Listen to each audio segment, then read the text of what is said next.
읽겠습니다.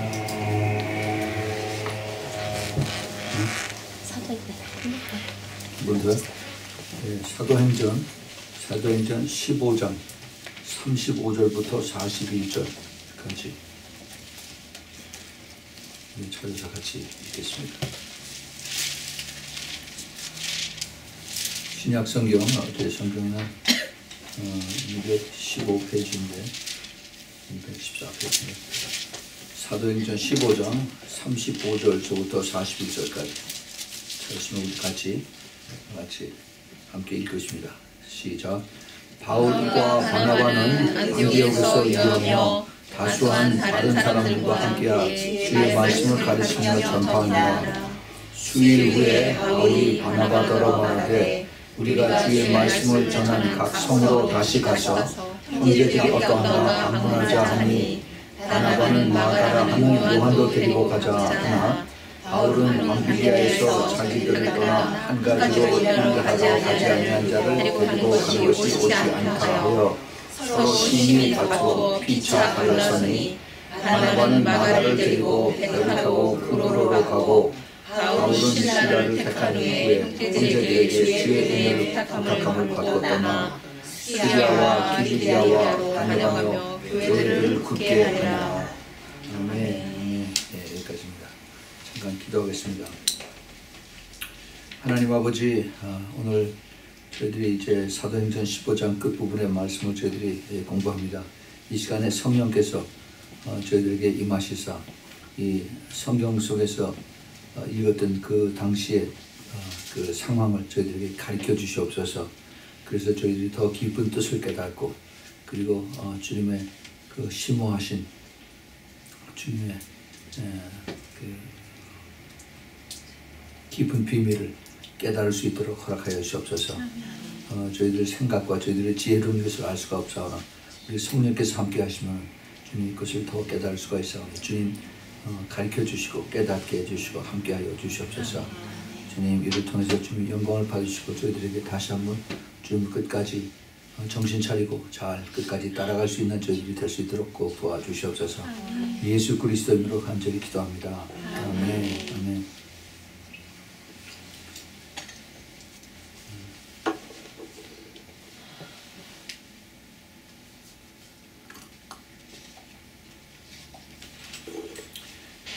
오늘은 우리가 방금 읽었던 사도행전 15장 35절에서 41절에 있는 그 말씀을 가지고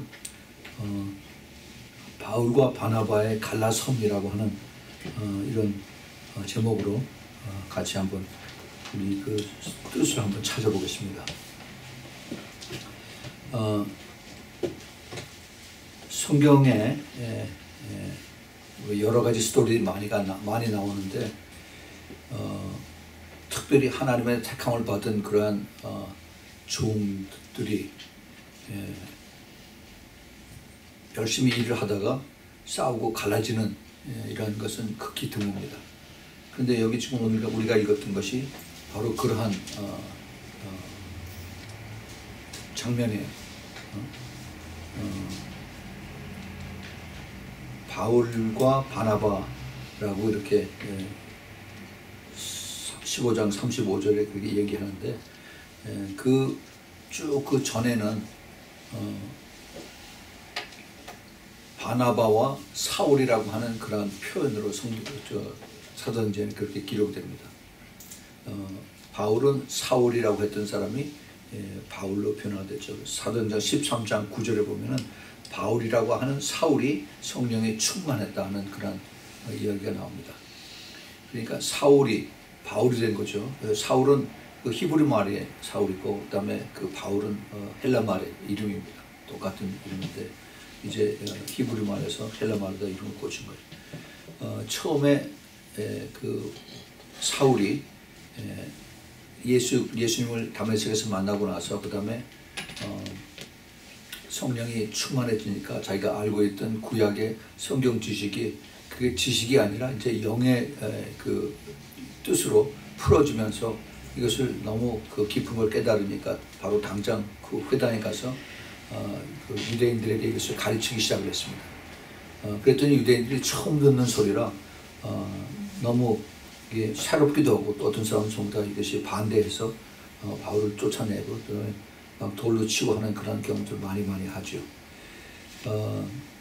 그런데 바울은 이제 그런 과정을 통해서 예수님께서 내가 너를 이방인의 복음을 전하는 사도로 택했다 하는 그런 콜링을 받습니다.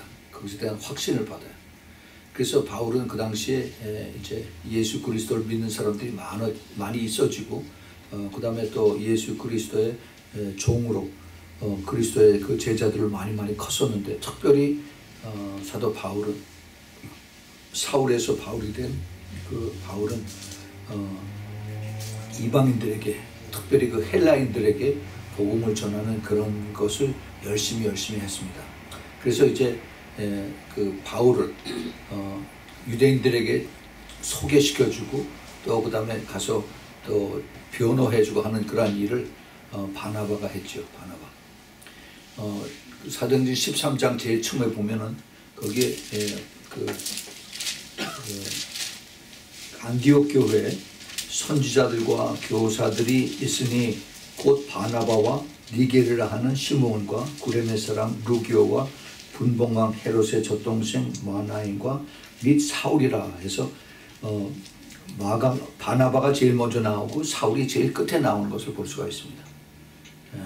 그래서 그 안디옥 교회에 거기서 하나님을 열심히 섬기는 그 하나님의 종들이 쭉 있는데 그 중에 제일 먼저가 바나바고 그 다음에 제일 마지막에 사울인 것을 알 수가 있어요. 그런데 이제 같이 열심히 주님을 섬기고 예배를 드리고 그리고 가르치고 하던 그런 것이 이제 때가 되니까 성령께서 금식하라고 그래서 금식을 했더니 이제 성령께서 그들에게 너희들에게 두 사람을 뽑아서 그래서 선교사로 보내라고 그렇게 말씀을 하십니다. 그래서 이제 사울과 바나바가 복음을 전하러 많이 다녔는데 복음 그 선교로 떠나고 난 바로 다음서부터 이제 이름이 바뀌어지죠. 사울에서 바울로. 그리고 그 순서도 바뀌어집니다. 바나바와 사울, 바나바와 바울이 이제는 바울과 바나바로 바뀌어져요. 순서가. 그러니까 하나님께서 그 바울을 사울을 쓰시고자 하는 그 뜻을 여기서 우리가 볼 수가 있습니다. 그래서 같이 1차 전도 여행을 다 마쳤어요. 선교여행 마쳤습니다. 그런데 이제 2차 여행을 사도 바울이 바나바에게 그동안 우리가 가르치고 온 데를 다시 한번 가서 확인하고 제대로 잘들 믿음 생활을 하고 있나 안 하나 한번 좀 보자 그랬더니 좋다 그래서 같이 가기로 했습니다. 근데 같이 가기로 하는데 바나바는 마가라 하는 요한도 데리고 가자 이렇게 얘기를 합니다. 마가라 하는 요한 이게 그 요한 마가 요한 뭐 같은 네임인데 이름 같이 붙어 있는 건데 이 사람은 이 바나바의 생질이라고 했어요. 생질 뭐냐면 사촌 그 카슨 사촌의 사촌. 그 성경에 보면은 사도행전 12장 12절에 깨닫고 마가라 하는 요한의 어머니 마리아의 집에 가니 여러 사람이 모여 기도하더라. 이 사도 베드로가 붙잡혀서 감옥서에 있을 때 그때 요한 마가 영어로 하면 존 마크의 어머니 마리아 집에서 그때 같이 모여서 기도들을 했어요. 그래서 기도를 한참 하고 있을 때 그 다음에 지옥 감옥 문이 열리면서 그 다음에 베드로가 걸어 나와서 그래서 이제 그 집으로 온 내용을 사도행전 12장에 나오죠. 그 다음에 이제 그 밑에 보면은 사도행전 12장 25절에 바나바와 사울이 여기는 이제 아직도 사울입니다. 바나바와 사울이 부조의 일을 마치고 마가라 하는 요한을 데리고 예루살렘에 돌아오니라. 이제 그때까지만 해도 사울과 바나바와 그 다음에 그 바울의 조카 사촌인 요한 마가를 데리고 예루살렘으로 이제 다닙니다. 같이 이제 다니면서 그걸 가리키고 돕고 하는 그들이죠. 그 다음에 13장 5절에 보면은 살라미에 이르러 하나님의 말씀을 유대인의 여러 회당에서 전할세 요한을 수종자로 두었더라 그랬어요. 그 요한을 수종자로 두었다는 얘기는 이제 바나바와 그 다음에 그 바울이 같이 다니면서 일할 때 자기네들의 제일 믿고 신임하고 일을 맡길 수 있는 그런 것을 이제 그 바나바의 사촌인 요한, 마가 요한에게 이것을 시켰다 하는 얘기입니다. 그 다음에 그 밑에 사도행전 13장 13절에 보면은 바울과 및 동행하는 사람들이 바보에서 배 타고 밤빌리아에 있는 보가에 이르니 요한은 저희에게 떠나 예루살렘으로 돌아갔습니다. 자, 이제 여기서부터 이게 시작이 됩니다. 이제 그 선교 여행을 가는데 여러 가지 힘든 일을 많이 했어요. 배 타고 가기는 하고 걸어 다니기도 하고 그러는데 그 바보라고 하는 이 우리말은 좀 어감이 이상한데 그 파포라고 하는 그 섬이 조그만 섬이 있어요. 그래서 그 섬에서 배를 타고 밤빌리아라고 하는 그곳에 이르니 거기서부터 이제 요한이 바나바와 그 다음에 그 바울을 떠나서 이제 자기 원하는 대로 예루살렘으로 돌아갔다는 얘기가 나옵니다. 먼저 그때부터 이제 금이 가기 시작을 했어요. 그리고 골로새서 4장 10절에 보면은 나와 함께 갇힌 아리스다고와 바나바의 생질 마가와 여기 이제 생질 사촌 카순이라고 하는 얘기는 여기 나옵니다. 바나바의 카순 마가와 이 마가에 대하여 너희가 명을 받았으면 그가 이르거든 영접하라. 그래서 마가를 이제 잘 대접하라는 이야기를 사도 바울이 이제 골로새 교회에게 얘기하는 것을 볼 수가 있습니다. 또 디모데후서 이제 마지막 바울이 죽을 때 그 4장 11절에 보면은 누가만 나와 함께 있느니라. 이제 사도 바울이 자기가 이제 그 하나님 옆에 이제 갈 날이 가까울 때 자기를 마지막까지 지켜준 것이 누가라는 것을 여기에 이야기를 합니다. 그리고 누가가 지금 나하고 같이 있는데 여기 지금 디모데에게 자기 그 영적인 아들이고 제자인 디모데에게 하는 말씀입니다. 디모데에게 내가 올 때 마가를 데리고 와라 라고 얘기를 합니다. 그래서 그 마가하고 그 요한 마가와 그 다음에 바울과의 관계가 회복이 된 것을 여기서 우리가 볼 수가 있어요. 그렇게 헤어지고 그 다음에 끝나는 것이 아니라 다시 마가와 그 다음에 이것을 회복이 된 그런 상태를 볼 수 있습니다. 저가 나의 일에 유익하니라 하고 이렇게 고백을 합니다. 자, 이게 그래서 마가라고 하는 요한의 그 위치를 우리가 잘 봤는데 그 다음에는 이제 그 39절에 오늘의 그 초점이 39절에 서로 심히 다투어 피차 갈라서다 하는 이런 단어가 나옵니다. 하나님의 종들입니다. 또 선교사들입니다. 최초의 선교사들이에요.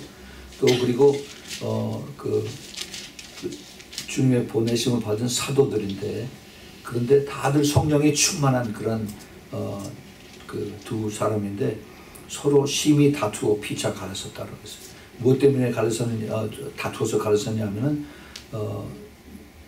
바나바는 자기 사촌인 요한 마가를 데리고 같이 가자, 두 번째 선교여행을 같이 가자 하고 그 다음에 바울은 그 밤빌리아에서 자기를 먼저 떠났던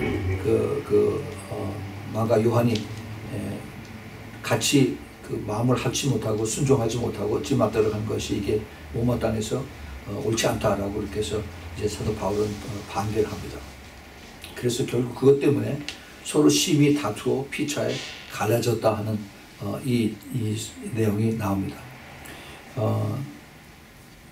원래 그 바나바라고 하는 그 이름이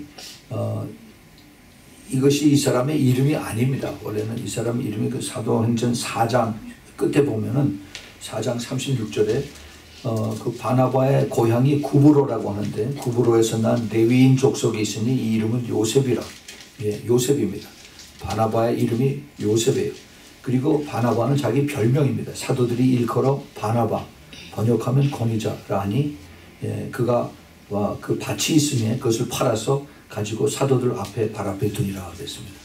굉장히 하나님을 섬기는 마음이 크고 그리고 그 바나바라고 하는 별명을 가졌어요. 이거 뭐 권위자라고 했는데 영어로는 son of encouragement. 그러니까 아주 용기를 주고 그 다음에 더 힘을 돋구게 하는 아주 뭐라고 그러죠? 좋은 협력자 그런 뜻이죠. encouragement. 우리가 서로 힘들고 어려울 때 그럴 때 더 용기를 주어서 그래서 우리가 앞을 바라보고 따라갈 수 있도록 이렇게 용기를 주는 그런 성격의 요셉 즉 그 바나바를 여기서 이야기하고 있습니다. 그런데 왜 이 존경받는 두 선교사가 별로 그렇게 중요한 것도 아닌 것 같은데 왜 이것 때문에 서로 심히 다투어 피차 갈라서니 그랬어요. 성경은 하나님의 말씀입니다. 이게 이 사도행전을 누가 썼어요? 누가가 썼죠. 누가 썼으면은 누가 썼는데 이 사도들의 모든 움직임, 사도들의 여행, 또 그리고 사도들의 하나님 앞에 하는 하나님의 그 일들 이런 것을 쭉 다 적은 그러한 기록인데 누가가 이것을 적었어요. 그래서 사도행전 제일 처음에 시작이 누가복음 제일 끝에하고 같이 연결이 되는 것을 우리가 볼 수가 있습니다. 그런데 누가가 이걸 썼어도 사도 누가가 썼어도 이것이 성령의 인도함을 받아서 그래서 그 당시에 일어난 것들을 사람들의 얘기를 듣고 또 그 다음에 자기가 직접 본 것도 있고 해서 이것을 다 기록을 했는데 이것이 성령의 도움을 받지 않으면은 이것을 다 이렇게 기록할 수가 없다라고 그래서 우리가 성경을 전부 다 하나님의 성령의 인치심을 받은 그런 글이라고 이렇게 믿고 있습니다. 자, 그러면은 이렇게 성스럽고 그 다음에 이렇게 성령의 특별한 기름 부음을 받은 그런 말씀인데 왜 하필 이 성경 속에 좀 부끄러운 이런 서로 심히 다투어 피차 갈라졌다 하는 이러한 단어를 왜 썼을까? 왜 이것이 성경에 기록이 됐을까 하는 겁니다. 제가 이걸 찾아봤어요. 저도 이게 궁금하기 때문에 이런 것은 성경에 안 썼으면 좋았을 텐데 왜 이렇게 썼을까? 지금 교회 생활하면서 서로들 마음이 안 맞으면 서로 마음이 갈라지죠. 목사들도 서로 갈라져서 나가고 또 싸우고 막 그러고서 떠나는 판인데 성도들이야 뭐 말할 것도 없죠. 그렇지만 이건 예수님 앞에 이거는 참 부끄러운 일입니다. 그래서 이런 것은 서로 조용히 하고 부끄럽고 뒤에 감추고 이래야 되는데 이것이 지금 아주 뽀젓하게 성경에 기록이 되어 있어요. 지난 2000년 동안 성경 속에서 계속 이것이 사람들에게 읽혀지고 그리고 이것이 또 공부를 하고 그러고 여기까지 왔습니다. 왜 그랬을까? 저는 그 왜라고 하는 그 why라고 하는 것을 굉장히 중요한 퀘션 마크로 항상 바라보고 그걸 기도를 합니다. 성경을 읽다가 그것이 이해가 안 되면은 why 하고 거기다가 점을 찍어요. 왜 그랬을까? 왜? 그래서 기도합니다. 주님 가르쳐 주십시오. 왜 그렇습니까? 우리 성령께서 하시는 그 일 중에 큰 일 중에 하나가 우리에게 가르쳐 주시는 거예요. 가르쳐 주시는 거. 생각나지 않을 때 성령께서 가르쳐 주시고 또 깨닫게 해주시고 거기에 대한 응답을 주시는 것이 우리 성령님이십니다. 그래서 여러분들 기도할 때 또는 성경을 읽을 때 그게 깨달아지지 않으면 거기다가 옆에다가 조그맣게 why라고 쓰세요. 왜? 하고 그 다음에 기도하십시오. 반드시 주님께서 가르쳐 주십니다. 예. 그래서 이것을 왜 성령께서 이것을 쓰게 하셨을까? 과연 그 당시에 바나바의 마음과 그 다음에 바울의 마음을 우리가 2000년이 지나서 깨달을 수 있을까? 누가 옳았을까? 과연 여기를 통해서 하나님의 뜻이 무엇일까? 우리가 그렇다고 해서 교회에서 이거를 보고 서로 본받아서 계속 서로 싸우고 갈라지라고 하는 뜻은 아닐 거란 말이죠. 그렇죠? 그런데 그럼 과연 여기에 대한 이 답이 무언가 하는 것을 우리가 기도를 하면서 찾아볼 수 있는 그러한 마음들이 되기를 바랍니다. 성경에 제가 다른 주석 책도 보고 그런데 신통한 답이 없어요. 그런 나름대로 여러 가지 이유를 썼는데 근데 분명히 제 생각에는 하나님의 이것을 허락하신 뜻이 있을 거란 말입니다.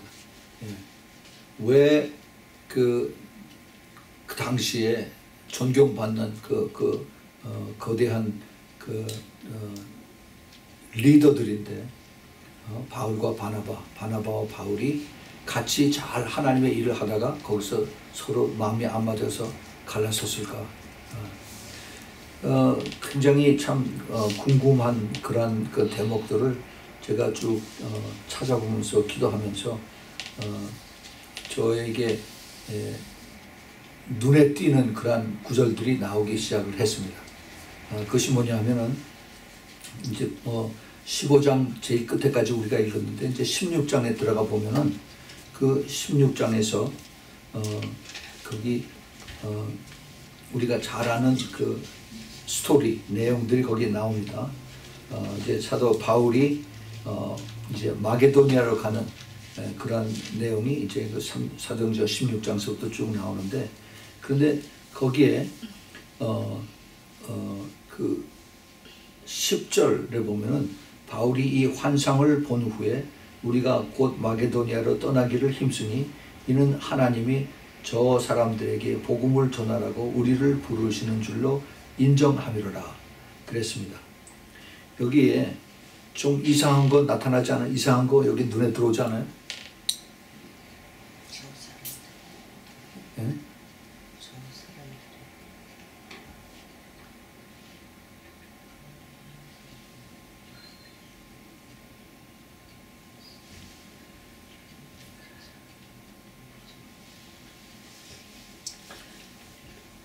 예.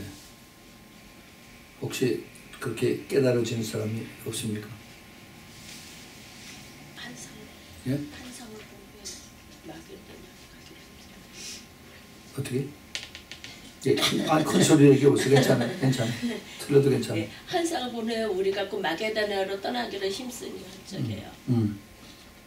그게 거기에. 그 무슨 뜻이에요?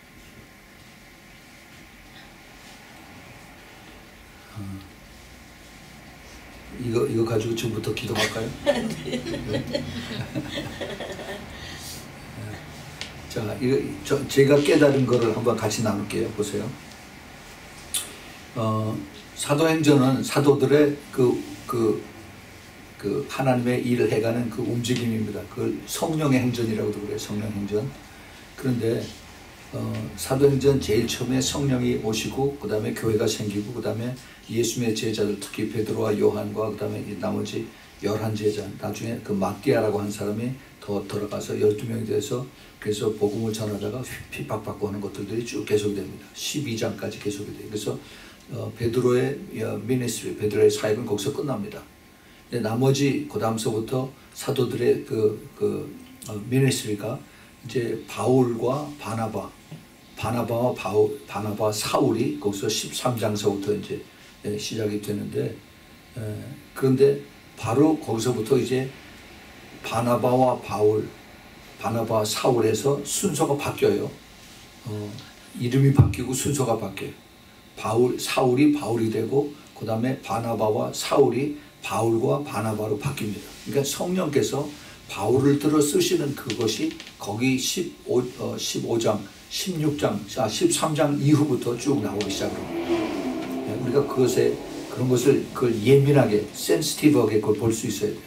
순서가 바뀌어져요. 하나님이 바울을, 사울에서 바울이 된 바울을 이제는 그동안에 자기를 이끌었던, 자기를 인도해서 소개했던 바나바보다 먼저 쓰다 하는 것을 여기서 눈여겨볼 수가 있어요. 아까 여기 우리가 물어봤을 때 이 사도행전은 누가 썼다고 그랬어요? 누가가 썼어요. 그렇죠? 누가. 예. 그리고 누가가 썼는데 여태까지는 그 사도행전에 누가가 쭉 이걸 쓰면서 그 15장까지는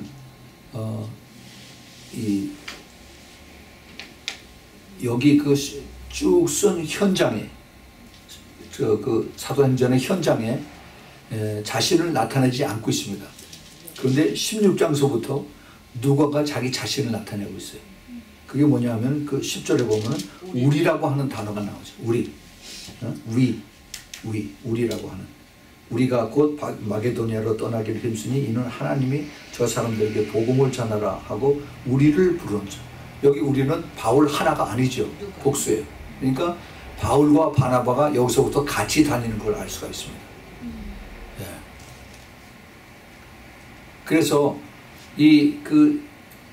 여기 16장서부터 보면 아주 디테일하게 이제 모든 일들이 이렇게 그걸 표현하게 되는 것을 볼 수가 있습니다.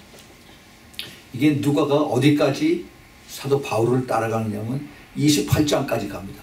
끝에까지.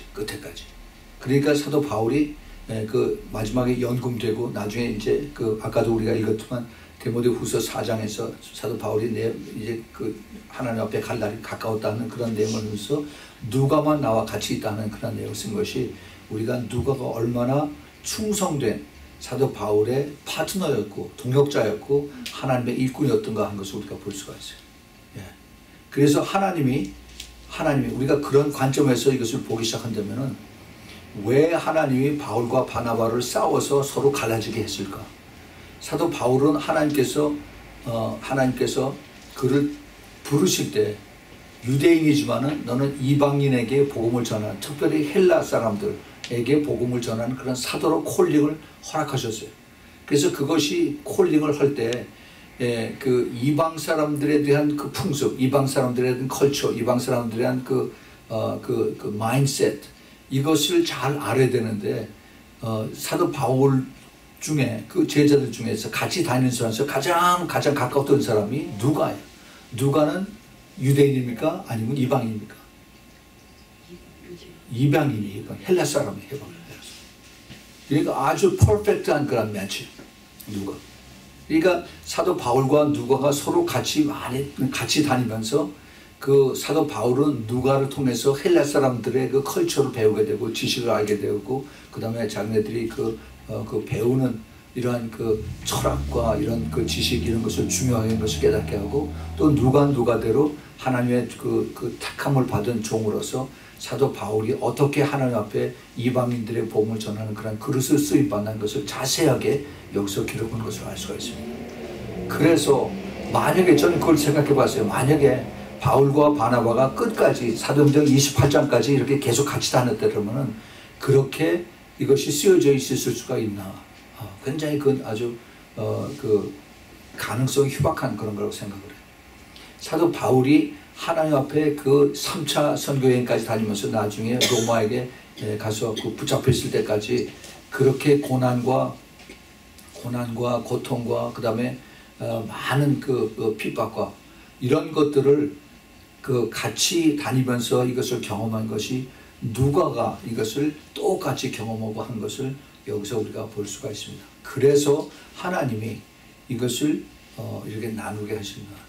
물론 그것을 이렇게 나누시게 하신 건지 이것이 하나님의 처음부터 그런 뜻이라고 저는 생각지는 않습니다. 하여튼 그러나 두 사람의 그 감정적인 어떤 격함으로 인해서 그런 것이 이제 나누어졌는데 결국은 하나님께서 그런 그 감정의 그 갈등을 통해서 그래서 또 하나님이 사도 바울과 누가를 같이 파트너로 해서 그래서 오직 이제는 서로 의지하면서 성령님만 바라보고 따라갈 수 있도록 이렇게 한 것이 아닌가 이렇게 생각을 했습니다.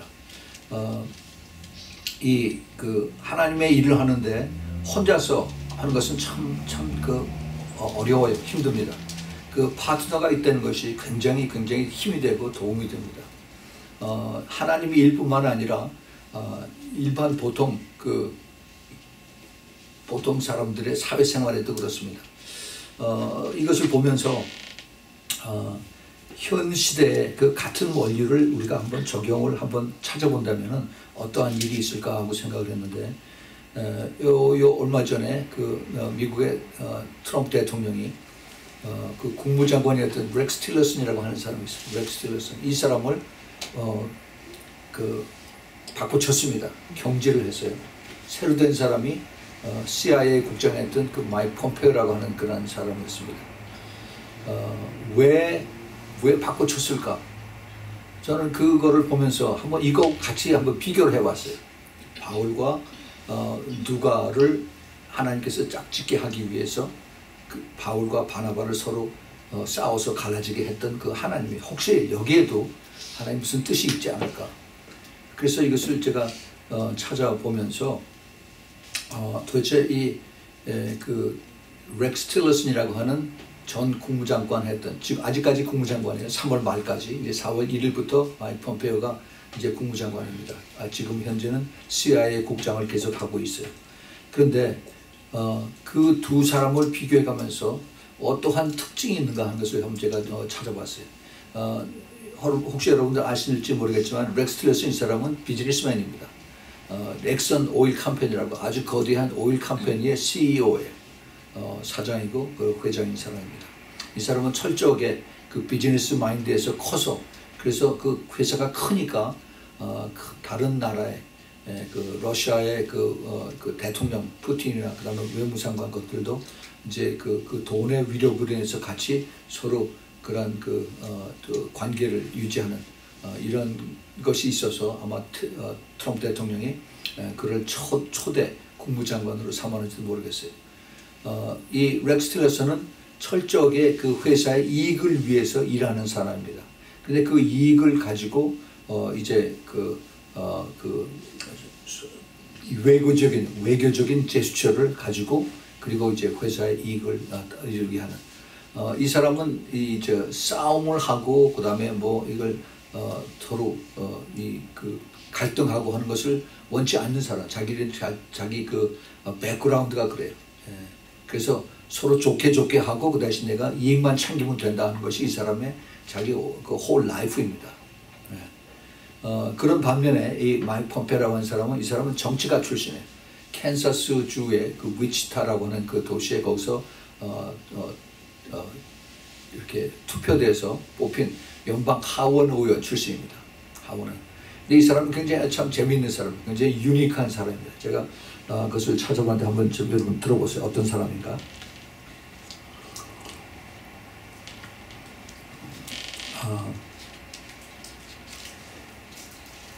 먼저 그것에 그 좀 앞서서 우리가 그 트럼프 대통령이 대통령 될 때, 그때 한참들 교회에서 기도를 많이 했습니다. 근데 그때 트럼프 대통령이, 트럼프 후보죠, 하나님께서 미국의 그 트럼프 대통령을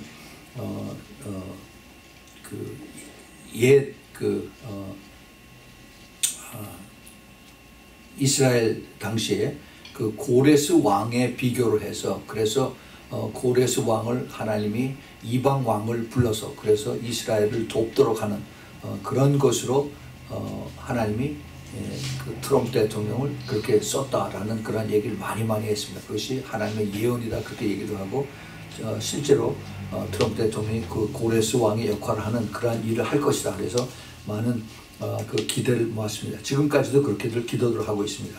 근데 그 얘기가 어디서 나왔냐면 이사야서 45장 1절부터 2절 3절에 있는 말씀입니다. 이사야서 45장 1절 2절 3절에 보면 하나님께서 그 고레스 왕을 하나님이 택하시고 하나님이 인도하시고 하나님이 축복하셨다는 얘기가 거기 아주 매 절마다 나옵니다.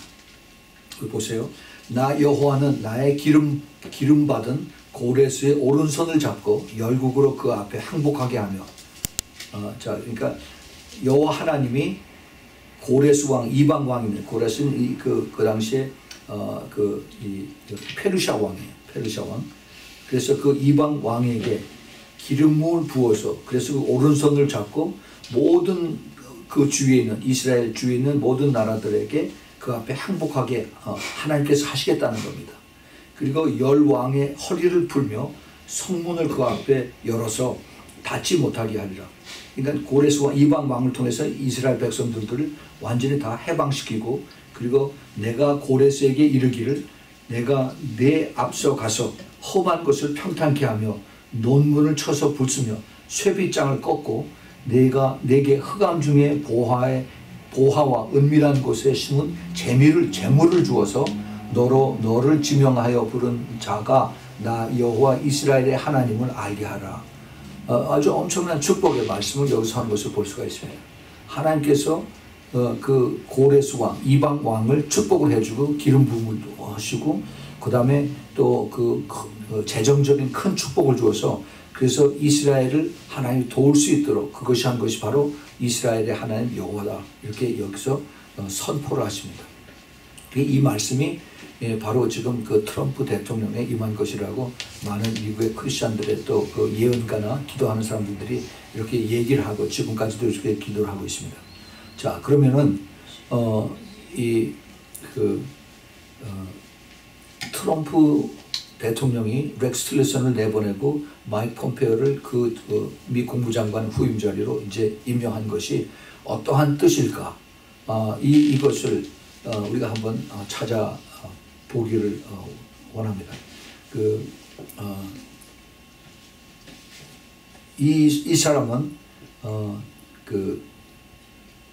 미 대통령 트럼프 대통령이 연방 하원 의원이었던 사람을 CIA 국장에다 임명한 사람이 1년 됐습니다. 1년 됐는데 그런데 이제 CIA 국장이 되고 나서 미국의 안보와 평화를 책임지고서 광범위한 그 정보 활동을 하는 그러한 중요한 위치에 그 마이크 폼페오를 내세웠어요.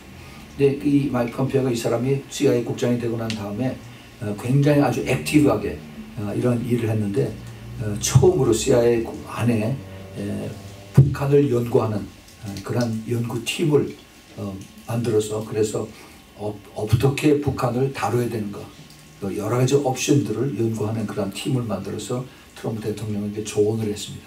그 중에 몇 가지가 부력으로 북폭을 하는 이런 것들이 있었겠죠.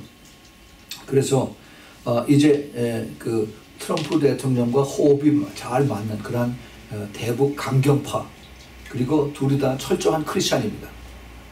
이 마이크 폼페오의 이 크리스찬 백그라운드를 조사해 봤더니 이 사람이 위치타 캔사스에 있는 이스트민스터 장로교회 집사입니다. 그리고 거기서 자기가 그 교회 다닐 때 주일학교 교사 썬데이 스쿨 티칭했다라고 그러고 하고 그 다음에 그 과거에 자기가 연방 하원으로 있으면서 여러 군데 연설을 했는데 교회 가서도 많이 연설을 했어요. 그래서 세계 평화 질서와 그리고 테러를 지구상에서 없게 하는 것은 오직 예수 그리스도가 유일한 길이다라고 이렇게 선포하면서 달렸습니다. 그렇게 다녔어요. 계속.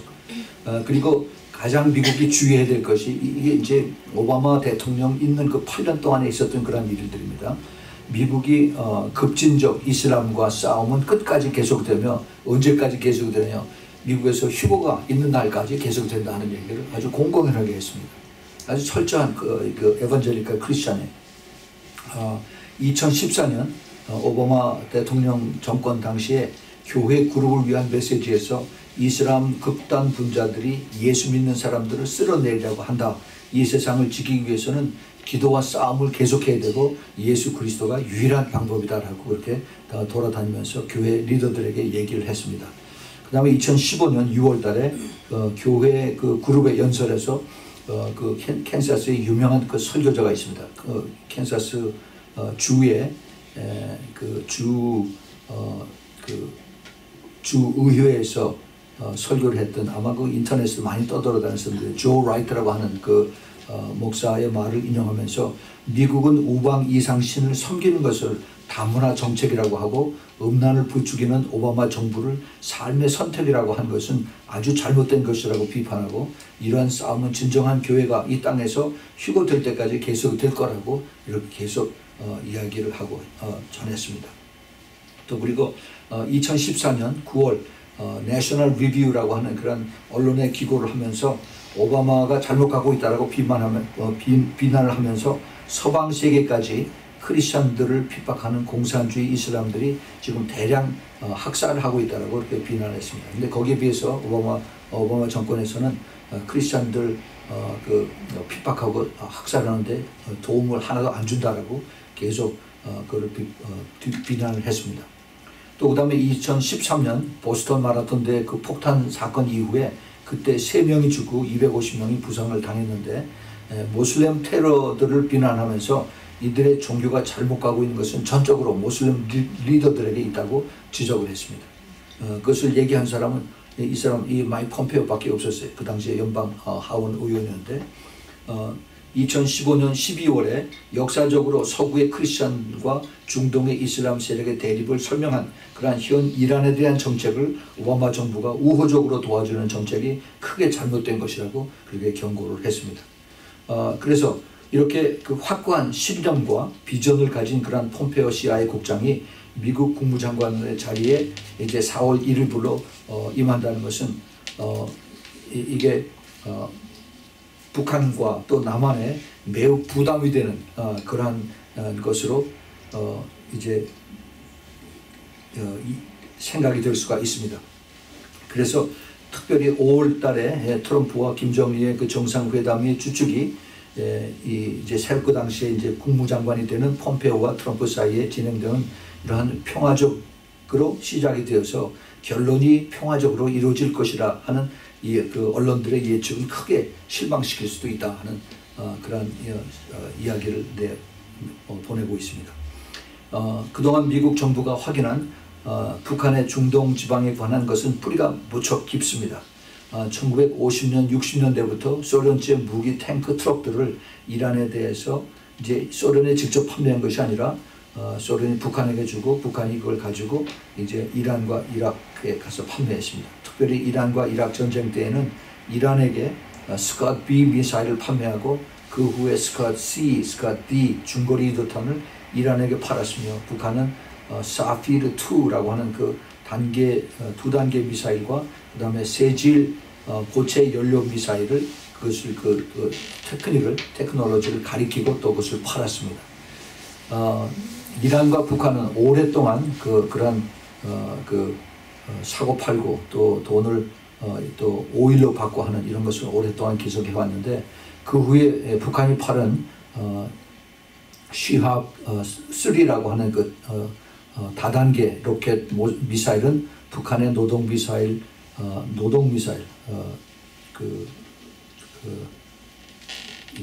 장거리 ICBM을 이제 겨냥한 이런 미사일을 카피한 그런 무기입니다. 이란은 지금도 북한의 많은 기술과 부품과 농축 우라늄 원료 등을 많은 것을 의지하고 있는데 미국이 이를 알고 해상 수송 선박 움직임을 모두 지금 감시하고 막고 있습니다.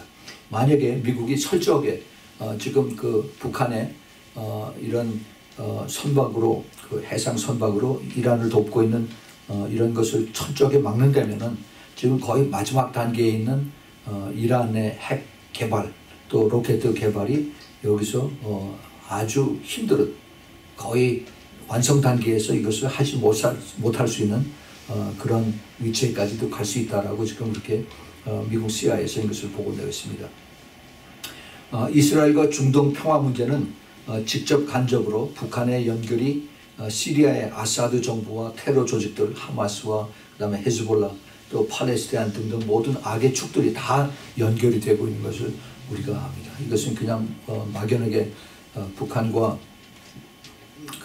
중국뿐만이 아니라 북한과 이란, 그다음에 북한과 시리아, 북한과 팔레스타인 또 북한과 그 테러 조직들 하마스 또 헤즈볼라 하다못해 지금 그 이스라엘 남쪽에 그 가자 지역에 땅굴 파는 이런 기술까지 북한이 가서 다 지금 가르쳐주고 그 기구들을 실어 나르는 그런 일을 했습니다.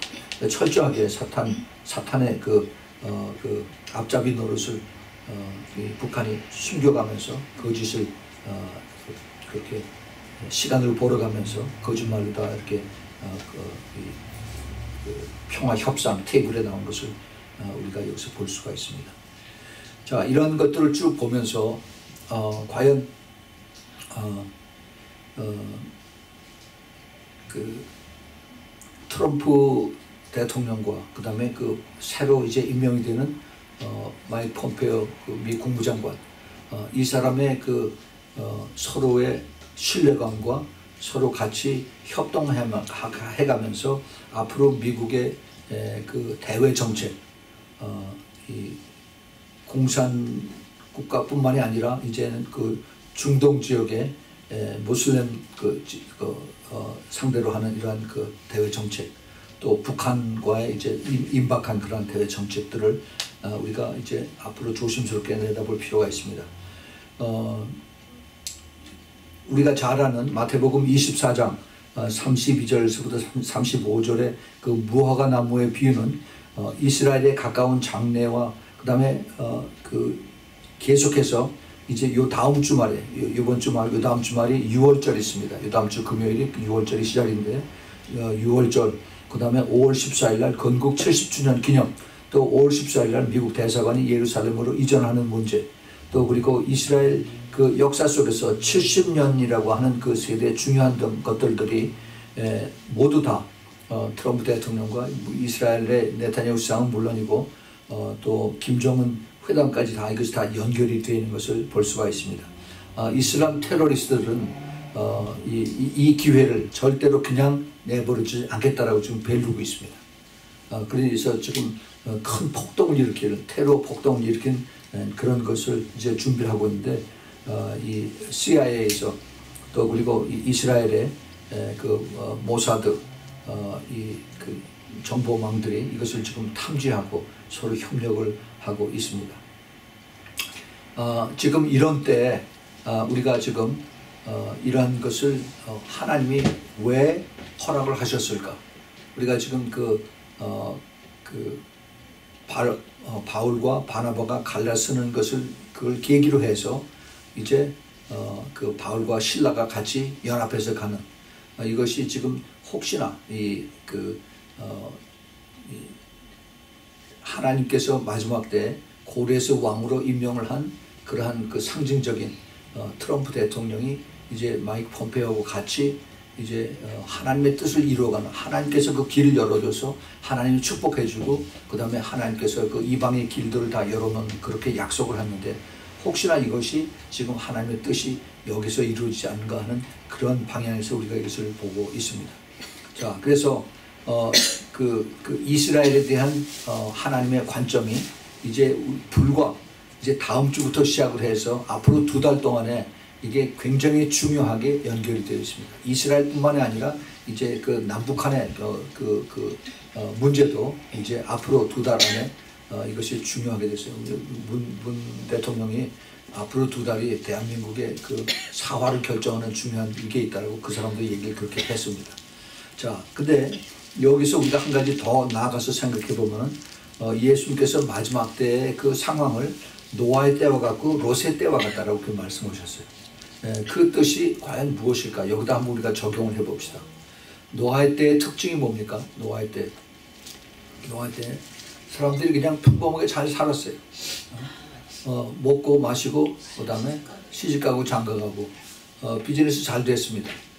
그리고 전부 다 사람들이 해피하게 다 사는 듯 했습니다. 그런데 갑자기 이제 시간이 다 차서 하나님께서 노아에게 이제 방주에 다 들어가라고 하고 나서 7일 시간을 주고 그 다음에 하늘 문을 열어서 창문을 활짝 열고 그 다음에 40일 주야로 비를 내려서 세상을 다 쓸어버리는 그런 것이 있죠. 또 롯의 때는 어떻습니까? 롯의 때는 세상에 아주 음행으로 다 완전히 변질이 되고 그리고 하나님을 찾는 사람은 하나도 없었고 그리고 다 악행으로 다 쓰러져 버려야 되는 다 쓸어버려야 되는 그러한 상태의 사람들이었습니다. 하나님께서 마지막 때를 노아의 때와 비교하고 그 다음에 롯의 때와 비교한 것을 이것이 지금 현대 지금 우리 사는 그 모습하고 너무너무 비슷하다 하는 것을 알 수가 있어요. 지금 사람들 믿는 사람 안 믿는 사람 할 것 없이 내가 하는 비즈니스, 내가 하는 회사, 내가 하는 돈벌이가 잘 되면은 그러면 모든 것이 다 오케이, 다 해피합니다. 한국에서 아무리 지금 태극기 집회하고 그래도 내가 비즈니스만 잘 되면은 그 사람들 다들 해피한다고 그렇게 생각하는 사람들이 대부분입니다.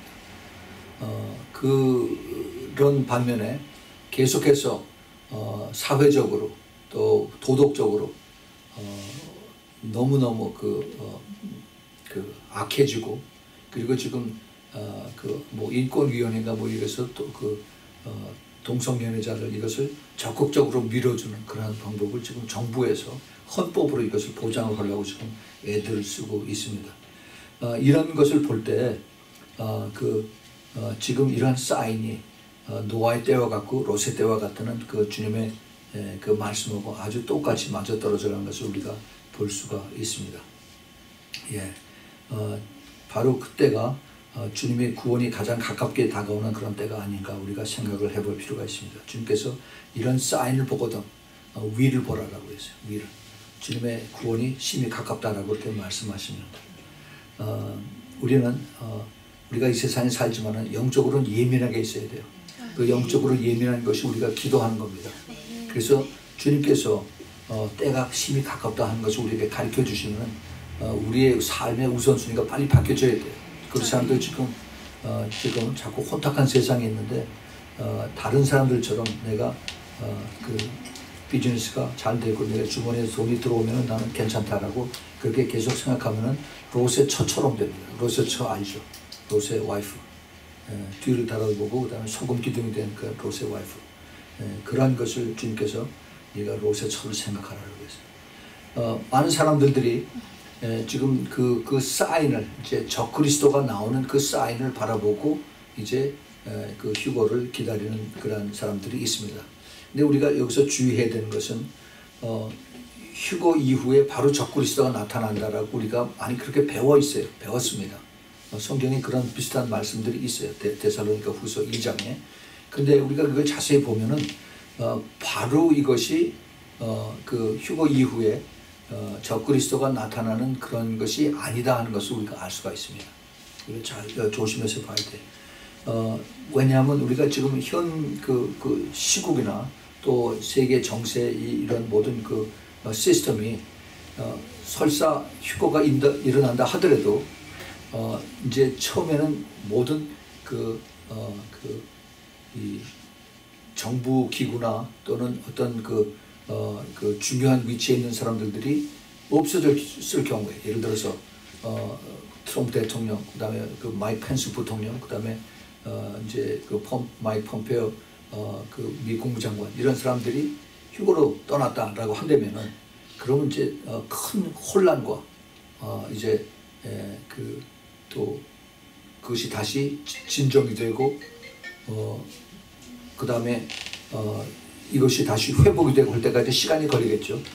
미국이 그다음에 여기서 지금 극보수적인 이러한 성향을 띈 그 트럼프 대통령이 없어진다고 하면 제일 기뻐할 것이 유럽에 있는 사람들입니다. 유럽 그 연합 EU에서. 그래서 이제 전 세계 사람들이 갈망하는 강력한 리더가 나와야 된다. 그래서 이제 자연적으로 모든 사람들이 적그리스도를 이제 찾는 그러한 시대로 이제 흘러가게 되는데, 그런데 그 시간이 그렇게 짧지가 않다는 겁니다. 전 세계 여론과 그다음에 그 전 세계 국가 원수들의 합의를 얻어내야 되고, 또 전 세계 그 단일 정부 원 월드 거버먼트라고 하는 그 단일 정부들을 세우는 이런 기간이 이게 몇 년을 걸릴 거라는 거죠. 그래서 휴거 이후에 적그리스도 나타날 때까지 시간이 몇 년이 걸릴 것이다라는 것이 지금 새롭게 이 마지막 때를 바라보는 사람들의 조심스러운 그런 의견들이 나오고 있습니다. 지금 모든 준비, 그 시스템에 대한 준비는 다 끝났어요. One World Government, One World Religion, 세계 단일 정부, 단일 종교, 그 다음에 단일 경제 시스템들은 다 준비가 되어 있는 상태입니다.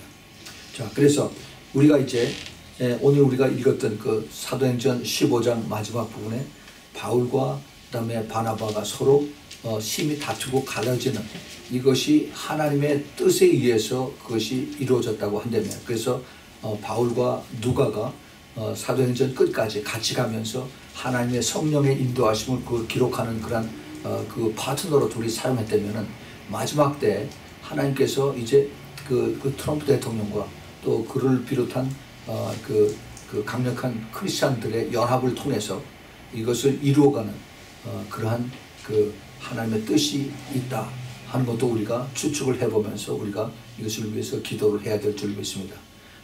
주님께서 이것을 우리에게 이러한 각도로 보게 하는 것은 그냥 막연한 어떤 그 예상이나 추측이 아니라 이것을 우리에게 가르쳐 주시고 기도하게 하시는 그런 뜻이라고 생각을 합니다.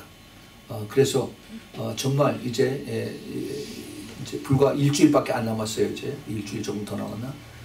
이제 그 6월절이 이제 지나고 그 다음에 이제 4월 1일이 부활절입니다.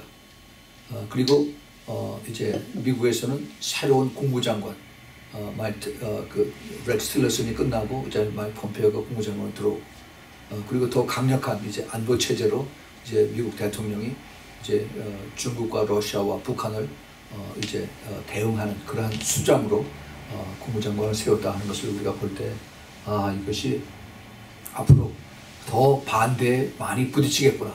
이제 유럽이나 또 다른 중동 지역에서 이것을 싫어하고 반대합니다. 근데 거기에 또 한 가지 지금 그 백악관에 사우디아라비아 왕세자가 왔습니다. 방문했어요.